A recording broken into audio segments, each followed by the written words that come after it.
प्यारे देशवासियों, नमस्कार।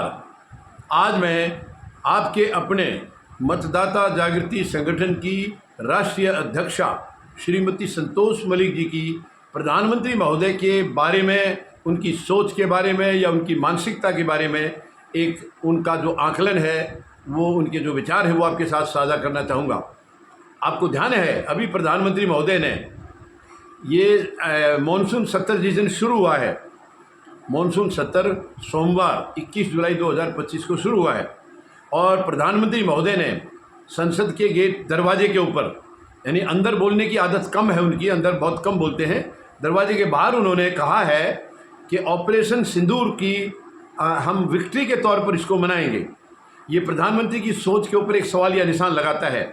प्रधानमंत्री महोदय, आपकी मानसिकता समझ में नहीं आ रही है। ये संतोष मलिक जी पूछ रही हैं आपसे सवाल, आप कौन सी विक्ट्री मना रहे हैं? आपने ऑपरेशन सिंदूर की जो अहम जो मौका आया था, अहम घड़ी जो आई थी, उसको बर्बाद कर दिया आपने। सेनाओं के मनोबल को कमज़ोर कर दिया। जब सेनाएं हमारे उस मुकाम पर पहुंच गई थी कि पाकिस्तान का नाम तक मिट सकता था, आपने युद्ध विराम घोषित कर दिया, और वो भी विदेशी धरती से। विदेशी धरती से किसी ने आपको आदेश दे दिया। क्यों? क्या आप उनके नीचे काम कर रहे हैं? आपने देश की जनता को कॉन्फिडेंस में क्यों नहीं लिया? आपने सेना को कॉन्फिडेंस में क्यों नहीं लिया? युद्ध आप नहीं लड़ते हैं प्रधानमंत्री महोदय, आपकी कैबिनेट नहीं लड़ती है, और आपके परिवारों का भी वहाँ कोई नहीं है। ये कहने में मुझे कोई हर्ज नहीं है। आपके परिवारों का किसी राजनीति का कोई बेटा बेटी नहीं है सेना में। वो सेना में जो है वो किसान के, मजदूर के, जवान के, इन्हीं के बेटा बेटी हैं, और वो देश के लिए मर मिटने के लिए 24 घंटे तैयार रहते हैं।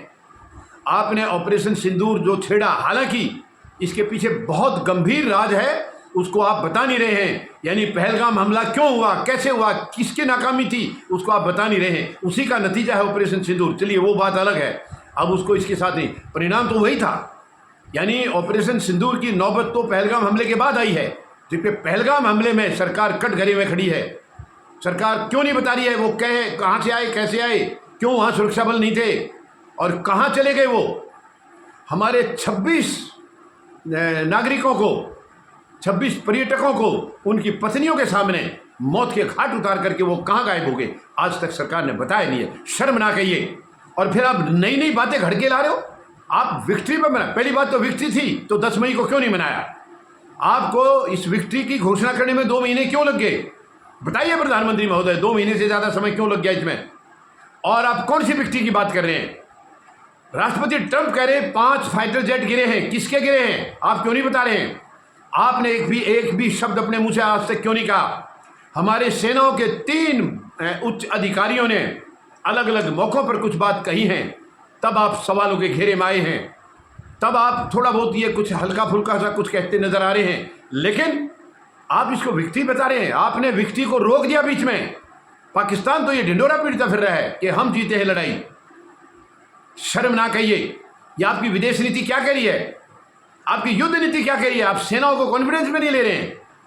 प्रधानमंत्री महोदय, ठीक है, एक सैनिक देश की रक्षा के लिए है, जब जान की बाजी लगाने का मौका आता है तो वो पीछे नहीं रहता है, लेकिन आप उसकी जान को इतने सस्ते में मत निपटाइए, इतने सस्ते में मत लीजिए।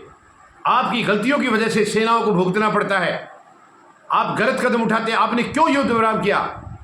क्या आपने सेनाओं से पूछा? हम उस मुकाम पर पहुंच गए थे जो सच में विक्ट्री मनाने का अवसर हमें मिलता। अब आप कौन सी विक्ट्री की बात कर रहे हैं? आधी अधूरी लड़ाई को छोड़ दिया आपने। सेनाओं का मनोबल आपने भट्ठा बिठा दिया है। सैनिक जब घर से जाता है, सेना को ज्वाइन करता है, तो ये कह के जाता है, मेरे लिए मातृभूमि से बढ़कर कुछ नहीं है, मेरे लिए तिरंगे से बढ़कर कुछ नहीं है, मेरा परिवार बाद में है, पहले मेरा देश है। और उस फर्ज को आखिरी दम तक निपटाता है। या तो वो जब तक आखिरी दिन सेवा काल में है तब तक, या अगर वो वीर गति को प्राप्त हो जाता है तो आखिरी सांस तक इस धर्म को निभाता है। क्या आपने कभी सोचा इसको? क्या आप उसकी कीमत को जानते हैं? कोई सैनिक बलिदान देता है देश के लिए, आप उनके भी मजाक उड़ा देते हैं। प्रधानमंत्री महोदय, आप ये ढिंडोरा पीटना गलत। अब 25 बार राष्ट्रपति ट्रंप ये कह चुके हैं कि मैंने सीज फायर करा है, आपका मुंह नहीं खुलता है, वहां जबान नहीं खुलती है। विक्ट्री के लिए आपकी जबान खुल गई है, वहां आपकी जबान को ताला लगा है। 25 बार में से एक बार भी आपने राष्ट्रपति ट्रंप को नहीं पूछा है कि आप झूठ बोल रहे हैं। ऐसा नहीं है। क्यों नहीं बोलते आप उनको? उनकी बात का आप जवाब नहीं दे रहे हैं और यहाँ विक्टी की बात कर रहे हैं। प्रधानमंत्री महोदय, देश को गुमराह करना बंद करिए। आप विक्टी बता करके बिहार चुनाव जीतना चाह रहे हैं। देश जान चुका है, बिहार भी जानता है। आपकी जबान में कुछ और है, दिल में कुछ और है, एक्शन में कुछ और है। मेहरबानी करके ये दिखावा करना बंद करिए, जुमले फेंकना बंद करिए। आप ऐसी चीज के लिए भी जुमले फेंक रहे जहां देशों की इज्जत और मान सम्मान का सवाल है। ये लड़ाई अगर हुई है, वो भी आपके विदेश मंत्री ने पहले ही कह दिया, बयान दिया है कि हमने पाकिस्तान को बता दिया था हम हमला कर रहे हैं। आपने एक शब्द नहीं बोला, वहां आपकी जुबान बहुत ताला लग गया। राष्ट्रपति ट्रंप 20-25 बार कह चुके, वहां ताला लग गया। और संसद में कुछ बोलते नहीं है। संसद में ना बोलने के लिए आप विदेश भाग जाते हैं। बहुत ही शर्मनाक है प्रधानमंत्री महोदय, बहुत ही शर्मनाक है। अपने धर्म को निभाइए, प्रधानमंत्री पद की गरिमा को रखिए। प्रधानमंत्री पद का क्या जिम्मेवारियां होती हैं उनकी, उसको समझिए। ऐसे हंसी मजाक और इधर की उधर फेंकने में ये प्रधानमंत्री का पद काम नहीं आता। प्रधानमंत्री के पद की जिम्मेदारियां बहुत अलग है, जिनको आप शायद आज तक समझ ही नहीं पाए हैं। 11 साल में आपने ये माना ही नहीं है, समझा ही नहीं है कि आपकी जिम्मेवारियां क्या हैं। जो आपकी जिम्मेवारियां हैं उनको आप निभा नहीं रहे हैं, जो आपकी हैं नहीं उसको आप हर रोज कर रहे हैं। ये बहुत ही खतरनाक है। तो मेहरबानी करके ये जुमले फेंकने के लिए फेंकना बंद करिए। चुनाव जीतने के लिए आपके आज 24 घंटे आपके दिमाग में यही चलता रहता है, अगला चुनाव कैसे जीतना है, उसमें क्या साजिश करनी है, क्या क्या घपले करने हैं, क्या उसको चुनाव आयोग को निर्देश देने हैं। ये बहुत ही शर्मनाक है और आपको एक दिन इनके जवाब देने होंगे। प्रधानमंत्री महोदय, परमानेंट इस देश में कोई भी ना गद्दी पर रहा है ना जीवन में रहा है और आप भी एक दिन इस पर गद्दी पर नहीं रहेंगे, तब आपसे सवाल पूछे जाएंगे। आज आप जवाब नहीं दे रहे हैं, लेकिन कल आपको जवाब देना होगा। आप देश को गुमराह करना बंद करिए, देश को सच्चाई बताइए, सच्चाई बताइए। आप हर को, यानी ये पहली सरकार है और पहले प्रधानमंत्री हैं जो नाकामी को भी अपनी सफलता बताते हैं। नाकामी को क्लियर कट नाकामी है, फेलियर है, सफलता बता रहे हैं। पहलगाम एक फेलियर है, बहुत बड़ी फेलियर है, उसको भी सफलता बता रहे हैं। ये शर्मनाक है, ये बहुत ही शर्मनाक है। मेहरबानी करके पद की गरिमा को और ज्यादा मत गिराइए प्रधानमंत्री महोदय, और ज्यादा मत गिराइए। धन्यवाद। जय जवान, जय किसान, जय हिंद।